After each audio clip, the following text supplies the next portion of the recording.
Hello everyone and welcome to my YouTube channel, and this is my second video for the series of Way to IIM, which is the introductory series. In my previous video, I covered the doubts around my profile in terms of percentages in 10th, 12th graduation and my work experience. For this video, we'll be focusing upon my percentile, the college I joined, the coaching uh, I took, and the routine I used to follow. Okay, so we'll start from here, and I'll start from the first experience of my CAT exam, which was in 2020. We'll talk about that phase when I thought कि यार cat मेरे लिए है भी या नहीं कि दे तो रहा हूँ, बट 2020 में I thought of giving CAT, I mean trying it कि कैसा एग्जाम है. तो एज टोल्ड कि मेरा एमबीए का मन तो बन ही चुका था while I was in Rajasthan Alwar, की कहीं ना कहीं माइंड में तो था. तो I gave my first attempt in 2020 and my percentile was 28.17.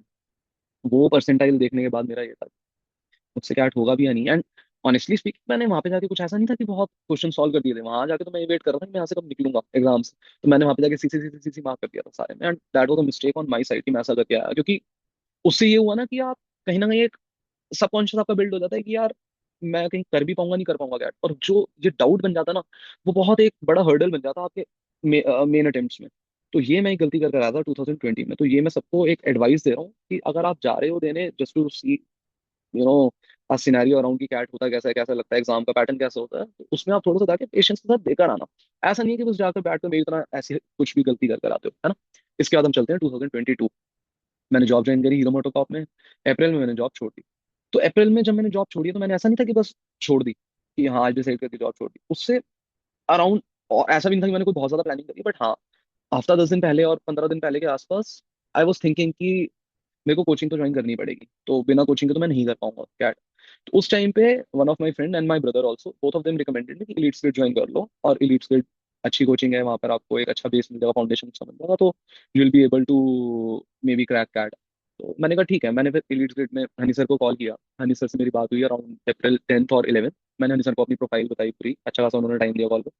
And he told me one thing कि सौरभ जॉब मत छोड़, क्योंकि जॉब छोड़ने के बाद ना जनरली सब रोते हैं. तो तू भी फिर ये ना हो कि रोने बैठ जाए कि मैंने जॉब छोड़ दी, क्यों छोड़ दी, अगर कैट नहीं निकलता. कुछ भी हो सकता है ना आपको, देखो सिनेरियो कुछ भी हो सकते हैं. And it is very good कि आप ना एक वो वेग दुनिया में मत जियो कि पहले अटेम्प्ट में कैट. जनरली ऐसा नहीं होता, होते हैं लोगों के पहले अटेम्प्ट में कैट क्लियर. लेकिन इन केस नहीं होता तो आपको कुछ ना कुछ थोड़ा सा प्लान होना चाहिए. मैं ये नहीं कह रहा बहुत स्ट्रॉन्ग बैकअप रेडी कर लो, क्योंकि देखो हमेशा हम जब बैकअप रेडी करने जाते हैं ना, तो हम अपने प्लान जनरली एग्जीक्यूट ही नहीं कर पाते. बट एक थोड़ा सा ना होना चाहिए कि हाँ यार नहीं हुआ तो क्या मैं रेडी हूँ दोबारा देने के लिए. तो हनी सर ने मेरे को उसके लिए कहीं ना कहीं मेरे माइंडसेट को स्टडी किया कि भाई देख ले, रोइयो मत एग्जाम देते टाइम कि यार मैंने क्यों कैट छोड़ा था ये और वो. तो मैं कहा ठीक है सर, मैं छोड़ता हूँ एक बार जॉब, आई ट्राई. बट उन्होंने बोला अगर तू छोड़ेगा तो कैट की प्रिपरेशन बहुत अच्छे से करिए जितना मैं बताऊंगा. मैंने कहा ठीक है सर, लेट्स ट्राई दिस. मैंने उस टाइम पे रिजाइन डाल दिया. अप्रैल 22 I left my job. April 14 को I think I join Leads grade, क्योंकि मैंने कोचिंग ज्वाइन कर ली थी, बट 10 एक दिन जॉब के साथ ही मैं ऐसे ही देखता रहा. फिर मैंने 22 अप्रैल से अच्छे से कोचिंग लगानी स्टार्ट करी. अब बहुत ज्यादा इंपॉर्टेंट हो जाता है जब आप कैट की प्रिपरेशन कर रहे हो ना, कैट जैसे एग्जाम की. फॉर मी, दो I was an engineer, and people generally think यार अगर इंजीनियर है ना तो इसकी कॉन्ट्स बहुत अच्छी होगी, एलआरडी बहुत अच्छी होगी. मेरे केस में तो बहुत खराब थी, मतलब बहुत ही ज्यादा खराब. तो उस पॉइंट पे आई डिसाइडेड कि यार देखो अभी मेरे लिए कोचिंग, देखो ये सबके लिए, आप कोई भी कोचिंग जाओ या तो उन पर ट्रस्ट करो, और इतना होना चाहिए कि आपको पता हो कि कोचिंग अच्छी है या नहीं.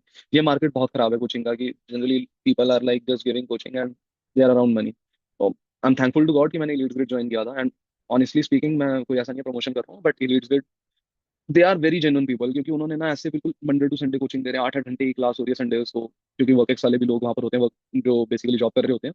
तो सैटरडे संडे को 7 8 घंटे की क्लास हो जाती है, 4 4 घंटे की हो रही है.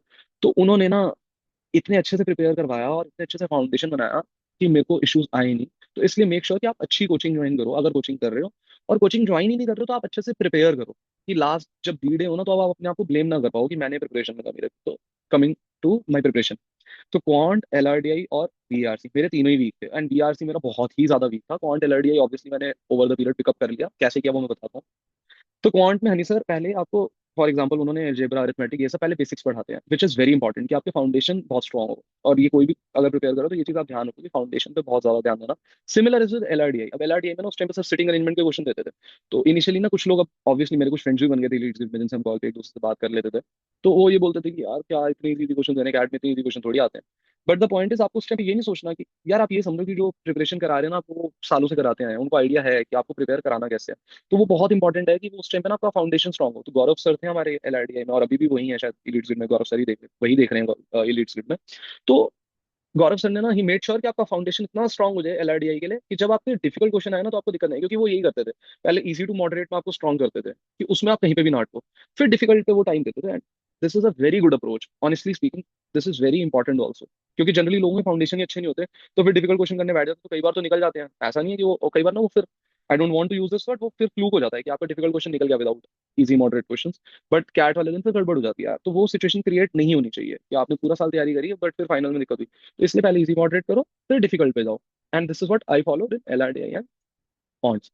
वीआरसी में शहजाद सर ने हमने स्टार्ट किया था उस टाइम पे क्रिटिकल रीजनिंग के साथ। तो क्रिटिकल रीजनिंग भी जनरली लोग इग्नोर करते हैं, बट क्रिटिकल रीजनिंग बहुत अच्छी चीज है। मतलब उसमें ना आपको एक होता क्या है ना, कैट में जनरली इट इज सेट कि वीआरसी में कोई भी क्वेश्चन गलत नहीं होता, कोई भी सॉरी ऑप्शन गलत नहीं होता आपके आरसीज का, बट द पॉइंट इज कि you have to choose the best option जो भी आपका आरसी में है ना।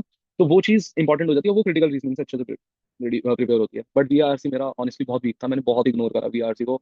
मतलब ऐसा था कि मैं कोचिंग के टाइम पे क्लासेस ही अटेंड करनी छोड़ती थी वीआरसी की। मैं इतना हो गया था कि नहीं यार मेरे से वीआरसी नहीं होगी। तब हनी सर ने मेरे को बहुत समझाया कि सौरभ देख, आरसीज तेरे को दो दो तो थोड़े थोड़े तो करके चलने पड़ेंगे, दो दो तीन तीन रोज के। अगर तू सोचे कि ऐसे ही हो जाएगा तो वो नहीं होगा। तो उस टाइम पे आई डिसाइडेड कि ठीक है यार, अब ऐसा तो नहीं है खाली क्वांट और एलआरडीए में नंबर लाके काम चल जाएगा, आरसी में भी लाना ही पड़ेगा, वीआरसी में भी लानी पड़ेंगे। तो वीआरसी में आई थिंक अराउंड अगस्त मैंने स्टार्ट किया अच्छे से, और उसमें मैंने अप्रोच ये फॉलो किया था कि जो भी मेरे को मॉक्स मैं करता था, जितने भी मॉक्स देता था, हमने 3 कोचिंग के मॉक सिस्टम दिए थे, IMS, CL and EG, Leads तीनों के दिए थे। तो मैं जब भी मॉक देता था, लेट से मैंने मंडे को मॉक दिया, तो ट्यूसडे को मैं एनालिसिस करता था पूरे ही मौका, एंड स्पेशली बीआरसी का तो मैं जरूर करता था अच्छे से। तो ये जो मैंने एनालिसिस किया था ना, इसने मुझे बहुत हेल्प करा, क्योंकि ट्यूसडे को मैं नेक्स्ट कोई सेक्शन वगैरह दे रहा होता था, बट मैं एनालिसिस इसका कर लेता था जो, एंड मॉक्स के अलावा बेसिकली जो भी मैं आरसीज रोज के कर रहा था उस टाइम से। तो ये चीज ने मेरे को बहुत ज्यादा हेल्प किया है।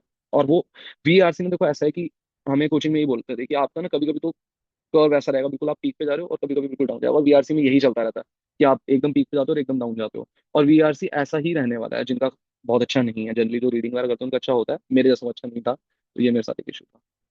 अब आते हैं वापस क्वांट्स एंड एलआरडीआई पे।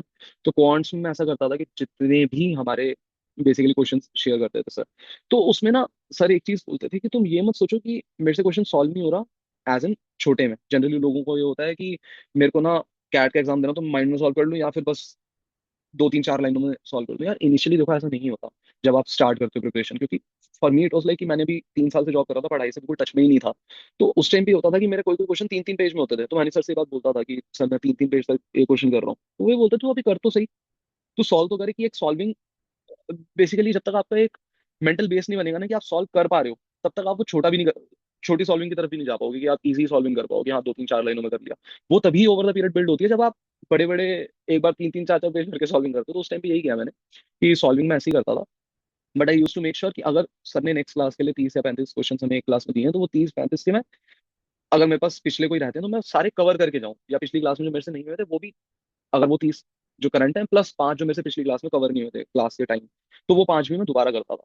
तो वो जो था ना टेक्निक बहुत हेल्प करता है कि आप पहली बार, क्योंकि सर उसके बाद एनालिसिस तो कराते ही हैं, फिर सर उसकी शॉर्टकट टेक्निक्स बताते हैं कि आप इसको शॉर्टकट में कैसे कर सकते हो। फिर क्या होता है जब आपका आपने एक पूरी सॉल्विंग करी होती है ना, फिर आपको शॉर्टकट टेक्निक बहुत जल्दी कनेक्ट करती है कि हाँ यार ये मैंने 3 पेज में किया था, हाँ ये तो मैं जरूरत ही नहीं थी 2 पेज वाले करने की, सीधा ये थर्ड पेज वाले काम करना था। वो आप तभी कनेक्ट कर पाओगे जब आपने फुल लेंथ सॉल्विंग कर रखी होगी। अगर आप सोचो कि मैं सीधा हनी सर का शॉर्टकट टेक्निक कर लूँ, तो आप उस टाइप से स्टार्टिंग में तो आप वो नहीं कर पाओगे। Over the period Honey sir वो बिल्ड कर देंगे कि नवंबर आते आते आप भी वही टेक्निक्स करने लगोगे जो सर कराते हैं, बट उसके लिए टाइम लगेगा। ठीक है। उसके बाद एलआरडीआई में जनरली सबके साथ यही होता है कि जब इनिशियल फेज होता है इजी टू मॉडरेट वाला, वो सब पिकअप कर लेते हैं, बट डिफिकल्ट फेज में सब डर जाते हैं। डरो मत, जैसे जैसे मॉक देते जाओगे एलआरडीए में भी सेम चीज है कि आपके अगर हो रहे हैं 2 3 4 पेज खराब, 6 पेज खराब हो रहे हैं, होने दो। लेकिन जब एक बार वो बेस बन जाएगा ना, उसके बाद जब सर शॉर्टकट टेक्निक्स बताएंगे, जब गौरव सर या कहीं से भी आप कोचिंग ले रहे हो, तो वो जो भी जब आपको शॉर्टकट टेक्निक्स बताएंगे वो आपको बहुत ज्यादा हेल्प करेगा कि हाँ, क्योंकि आपका ओवरऑल बेस क्लियर है उस टाइम पे। इसके अलावा हम चलते हैं तीसरी चीज, नोट्स। मैं क्या करता था, सिंस अब जॉब में कर नहीं रहा था, घर पे यार वेले बैठा था, तो what I use to do कि मंडे को अगर क्लास हुई, क्योंकि हमारी मंडे टू संडे क्लास होती थी, कभी कभी हमें एक वीक में एक ऑफ मिलता था, मे बी मंडे मिल जाए, ट्यूसडे मिल जाए ऐसे। सैटरडे संडे तो जरूर होती थी क्योंकि 7 8 घंटे की क्लास। तो उसमें मैं ये करता था कि जो भी मैंने फॉर एग्जाम्पल आज मंडे को क्लास अटेंड करी, तो आई मेक श्योर कि मैं या तो मंडे रात को नोट्स अपनी कंप्लीट करके सोऊं, या फिर ट्यूसडे सुबह उठते ही वो नोट्स बनाऊं। उससे 2 चीजें होती थी, एक मेरी रिवीजन हो जाती थी लास्ट क्लास की, दूसरा जब मेरा टॉपिक्स कवर हो गए, अरिथमेटिक, अलजेब्रा एंड एक्सरसाइज जितने भी टॉपिक्स कवर हो गए, उसके बाद जब एक रिवीजन करनी थी ना, इट हेल्प मी कि एक गो थ्रू कर लिया। दो बाद में जब कैट का टाइम आया, वो नोट्स मेरे लिए उतने यूजफुल नहीं थे, क्योंकि होता क्या ना, आपको पूरा नोट्स खोलने की जरूरत नहीं पड़ती। तो उसके लिए आप एक चीज जरूर फॉलो करना, सिंगल पेजर्स की। तो सिंगल पेजर जरूर बना के रखना कि फॉर एग्जांपल ज्योमेट्री के सारे फॉर्मुलाज एक पेज पे लिखकर साइड रखिए, अलजेब्रा के सारे फॉर्मुलाज एक पेज पे लिखकर साइड रखिए, कि जब भी मौका लगे वो सिंगल पेजर उठाया और एक गो थ्रू कर लिया। जब भी मॉक से पहले तो स्पेशली मैं ये तो करता ही था कि मॉक से पहले गो थ्रू देता ही था। और ये चीज हनी सर भी बोलते थे हमें कि ये चीज आप करो कि सिंगल पेजर बनाओ। और दूसरा था कि हनी सर हमें रिकॉर्डिंग्स देते थे कि सारे फॉर्मुलाज वो बोलते थे कॉल पे, और बेसिकली एक व्हाट्सएप वॉइस नोट में, और वो हम रिकॉर्डिंग सुन लिया करते थे। वो भी बहुत हेल्प करता था, क्योंकि जितना आपको ऑडियो हेल्प करता है ना उतना आपको शायद पढ़ना किसी किसी को हेल्प नहीं करता। तो वो दोनों तरीके आप लोगों के लिए आप उस हिसाब से मैनेज कर सकते हो। मेरे लिए ऑडियो और लिखना दोनों काम अच्छे से कर रहे थे, वो मैंने किया। अब आते हैं हम मेरे मॉक के स्कोर कार्ड पे कि मेरा मॉक्स का स्कोर कार्ड कैसा था। तो मॉक्स में यार मेरा स्कोर बहुत ज्यादा खराब था, एंड जनरली देखो सबके साथ होता है, और सबको ना ये लगता है कि यार मेरी मॉक में खराब आ रहे हैं। तो और लोग इस चीज को कवर नहीं करते, भाई मॉक में स्कोर आते हैं लोगों के खराब। मेरा 40-50 परसेंटाइल क्रॉस करा ही नहीं है नवंबर तक, विच इज अ वेरी मतलब अजीब सी पार्ट की। यार ऐसा नहीं था कि मेरी मैं कोचिंग सही से नहीं ले रहा था या पढ़ाई सही से नहीं कर रहा था या मैं समझ नहीं रहा था चीजें, बट मैं बहुत बड़ी देखो हानि सर क्या बोलते थे कि मॉक्स को दो कैट की तरह और कैट को देना मॉक्स की तरह।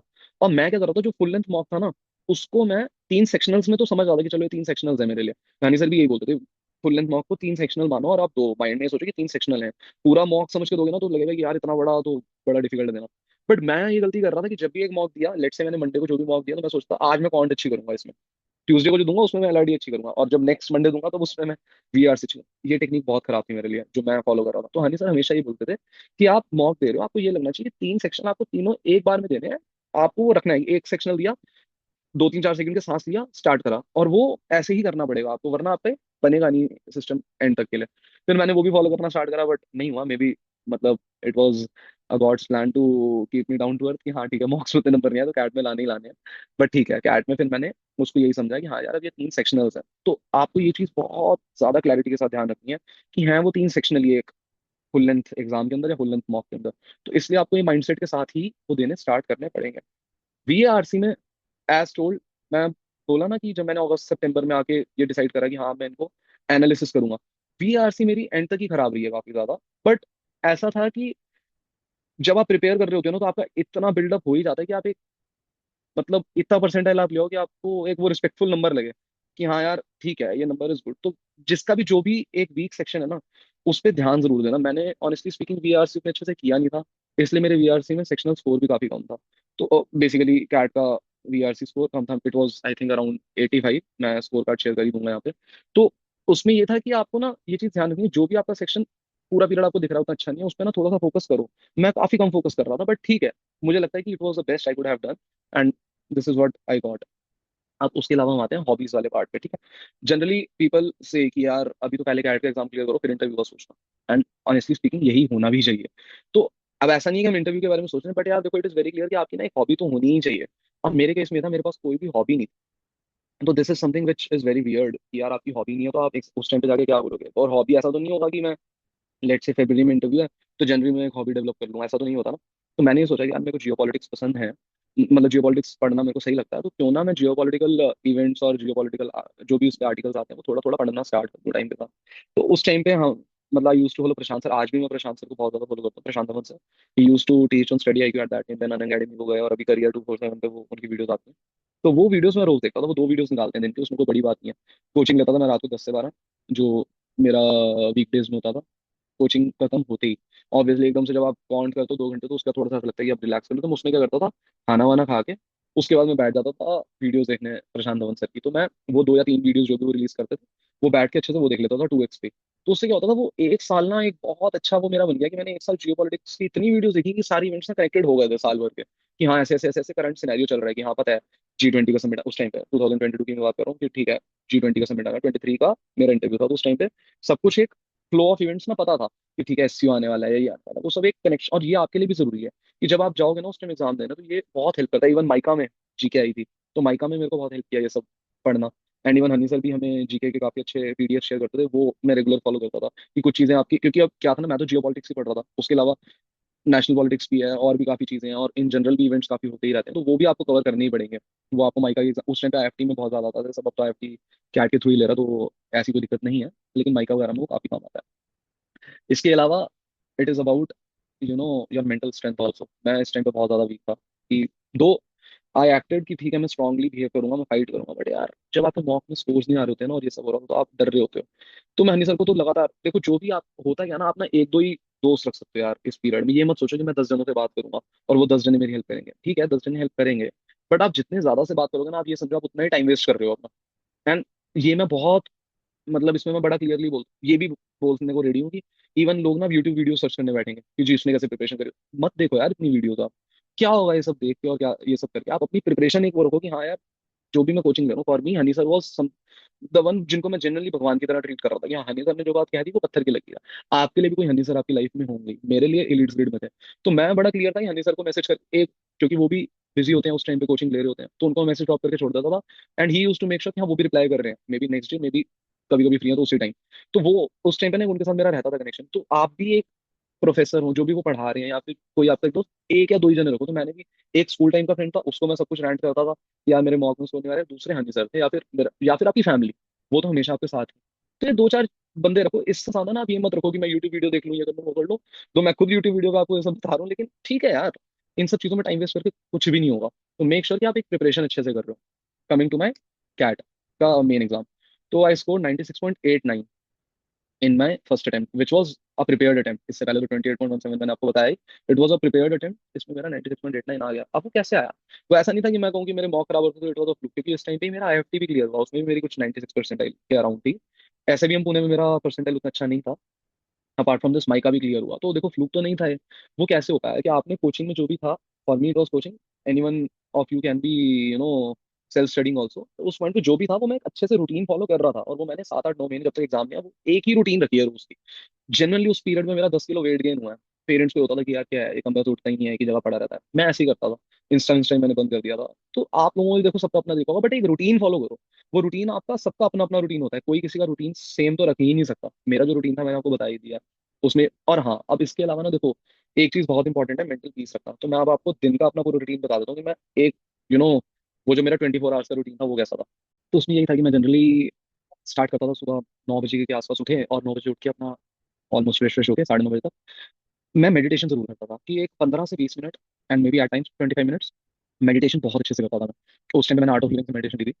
आप कहीं से भी कर सकते हो मेडिटेशन के लिए, बहुत सारे मतलब there are YouTube channels, guided meditation वगैरह मिल जाती है, और उसके अलावा भी बहुत सारे लोग करवा रहे हैं। तो मेडिटेशन से एक ही होता था कि यार कहीं ना पता होता था ये जो 15 20 मिनट है ना, nothing can make me think of anything else. उस टाइम पे बस मैं शांति से अपना 15 20 मिनट जरूर बैठा था। उसके अलावा मैं इस रूटीन में, क्योंकि यार देखो मैं घर था ना, तो for me it was very easy कि मैं तीनों चीजें रोज कर पाऊँ, quants, LRDI and VRC. VRC मैंने इनिशियली रोज नहीं करी है, एज टोल्ड कि मेरा वीआरसी बहुत वीक था, and this is one of the reasons कि वो वीक था। क्वांट और एलआरडीआई में रोज करता था कि सुबह उठ ये अपना 10 साढ़े 10 बजे फ्री होकर खाना वाना खा के मैं 2 ढाई बजे तक लगातार करता था। फिर 3 बजे के लिए मैं ब्रेक ले लेता था लंच का। लंच करके 1 घंटा मैं सोता जरूर था दिन में, कि यार 1 घंटा जरूर सोऊंगा, क्योंकि मुझे पता था मैं लेट नाइट स्टडिंग वाला बंदा हूँ। ऐसा तो नहीं था कि मैं 12 बजे सो जाता हूँ। तो फिर उसके बाद जब मैं 3 बजे अपना फ्री होता था अराउंड 5 बजे, फिर वापस में बैठता हूँ। तो इसमें जो मैंने सुबह 10 से 2 और बाद में ये बता रहा हूँ आपको 5 बजे से लेकर रफली 8 साढ़े 8 बजे तक, क्योंकि 10 बजे कोचिंग होती थी, इसमें मेरा ये रहता था। क्वांट्स के सर ने मान लो ऑल्टरनेट क्लास के लिए हमें 30 35 क्वेश्चन दिए, तो 10 12 क्वेश्चन कर लिए उस दिन, कि हाँ, एक टच में रोज रहना है क्वांट के। एलआरडीए में मान लो पता है कि हाँ मेरे को 2 या 3 सेट नेक्स्ट क्लास में करके जाने हैं, तो वो एलआरडीए के दोनों तीनों सेट में से एक सेट मैंने कर लिया। कि हाँ भले ही वो हो बड़ा रहा 2 2 3 3 पेज वाला, बट मैं करता जरूर था कि फिर मैं उसका शॉर्टकट खुद भी ट्राई करूंगा। नेक्स्ट क्लास में ऑब्वियसली गौरव सर भी समझाएंगे, हाँ जी सर कौन से शॉर्टकट बताएंगे। अगस्त वाले पीरियड से मैंने इसमें इन तीनों में वीआरसी भी ऐड कर दी थी। जुलाई या अगस्त कुछ ऐसी पीरियड था मोटा मोटा। तो उसमें मैंने ये कर दिया था कि मैं रोज दिन के 2 आरसी भी करूंगा ही करूंगा। तो उसमें मैंने फिर एंड में कर दिया था जुलाई से, कि दिन में मैं स्टार्टिंग में 2 वीआरसी 2 सेट आरसी के लगा लेता था अराउंड 10 साढ़े 10 बजे। फिर क्वांट के 10 12 क्वेश्चन कर लेता था, एंड एलआरडी के 2 सेट कर लेता था। एलआरडी के सेट में मुझे बहुत टाइम लग जाता था कि 2 घंटे तक मैं एक सेट ही कर रहा हूँ, नहीं होता था। क्योंकि अच्छे जब डिफिकल्ट लेवल स्टार्ट होता है तो बहुत अच्छे वाला डिफिकल्ट लेवल स्टार्ट करते हैं इलिट में। तो वो जब डिफिकल्टी लेवल स्टार्ट होता है तो आपको मेक श्योर करना होता है कि यार आप वो सेट करके ही जा रहे हो। फिर उसके बाद ऑब्वियसली उसकी शॉर्टकट टेक्निक्स और वो तो फिर दोबारा से बता ही देंगे, है ना। तो this is something which I used to follow. फिर 10 12 बजे तक हम अपना कोचिंग में रहते थे। फिर आई टोल्ड कि 12 बजे के बाद मैं जियो पॉलिटिक्स की वीडियोस देखता था। उसके बाद मैं वापस से अपना नोट्स बनाता था, जो मैं बता रहा हूँ मेरे रोज के नोट्स। तो वो मेरे को करते करते 3 4 बज जाते थे। फिर उसके बाद मैं आराम से अपना नॉलेज होता था 6 घंटे की नींद लेके, एंड रेस्ट रूटीन फॉलोज। तो वो मोटा मोटा यही था यार। और इसके अलावा आई डोंट थिंक अभी कुछ ऐसा बचा कवर करने के लिए। I covered most of the doubts from previous video which came to me. Percentile I covered, coaching I covered, routine I covered. Other thing is about focusing on just that. Do not focus here and there कि ये कर लें वो कर लें, आप सब चलता रहेगा। आप एक चीज पे फोकस करो, क्लियर भी हो जाएगा। अपने आप को टाइम है ना, डरना नहीं है, करते रहो कुछ भी हो। और देखो यार ये ना होता है कि मेरा हो गया तो मैं भी आपको बोल पा रहा हूँ, एंड ये मैं पहले भी बोल चुका हूँ। जब आपका हो जाता है ना कुछ, आप बोल पाते हो। और उस टाइम पे जब मैं कर रहा था ना, तब मुझे पता ही नहीं था कि मैं कर भी पाऊंगा नहीं कर पाऊंगा, कि कॉलेज भी ज्वाइन करूंगा नहीं करूंगा। बट ठीक है, एक फीलिंग एक ना, आप अपने आप को ये जरूर रखो मोटिवेटेड कि हाँ यार मुझे करना तो है। कहीं ना कहीं रोज अपने आप को कहो कि हाँ यार मैं कर सकता हूँ, ऐसा नहीं मैं कर नहीं सकता। हाँ, अगर आप प्रिपेयर ही नहीं कर रहे हो, रूटीन फॉलो ही नहीं करो, फिर तो यार देखो डिफिकल्ट रहेगा। फिर तो इट इज लाइक लक है कि चल गया तो चल गया। वरना लक तभी काम करेगा जब आप हार्ड वर्क करते रहोगे। एंड हार्ड वर्क ना देखो इट पेज ऑफ हमेशा, कभी भी वो खराब नहीं होता, तो काम कर जाता है एंड में ना। चलो ठीक है, इस पे हम एंड करते हैं वीडियो। नेक्स्ट वीडियो में और भी डाउट्स कवर करने की कोशिश करूंगा। आई एम शिलोंग के अलावा मेरे कॉलेजेस कौन से निकले उसका भी मैं आपको सब क्लियर करूंगा। एक बुक दे देता हूँ कि मेरा एमडीआई और आई एम शिलोंग दोनों क्लियर थे। I choose I M Shillong over MDI. क्यों चूज किया, क्यों एमडीआई चूज नहीं किया, और एमडीएम में तीनों courses PGDM HR and IT मेरे तीनों ही कन्वर्टेड थे। अब वो उसमें क्या था क्या नहीं था वो मैं आपको सब बताऊंगा। एंड आई एम थिंकिंग कि मैं नेक्स्ट वीडियो इसके अराउंड बनाऊं जहां पर मैं MDI versus I M Shillong versus IIT cover करूं, because this is one of the major doubts around. But ठीक है, इस पे भी हम वीडियो लाएंगे। Otherwise all three colleges are very good, but ठीक है अभी के लिए आप क्या पे फोकस करो। The next video I think will be more beneficial for those who have to choose colleges in the upcoming months, कि आपको चूज करना ही पड़ेगा Shillong versus IIT versus MDI और may be SMU Pune. All of these are very good colleges. कौन सा college आपके लिए अच्छा रहेगा, I try to cover all of this. आप अपने डाउट्स कमेंट सेक्शन में मेरे को बता सकते हो। मोस्टली मैं कमेंट्स रिप्लाई कर ही देता हूँ, वरना लिंक्डइन पे आप you can follow me and ping me over LinkedIn. I will accept your connection request maybe the same day और द नेक्स्ट डे। आप वहीं पे मेरे को मैसेज ड्रॉप कर दो। I 100% try to clear your doubts there itself. नहीं होगा तो मैं वीडियो में जरूर लेकर आऊंगा। चलिए ठीक है, take care, thank you so much. Go prepare well and मत टाइम वेस्ट करो इधर उधर वीडियोस देखने में भी और लोगों से पूछने में भी। चिल प्रिपरेशन करो। चलिए ठीक है, बाय बाय।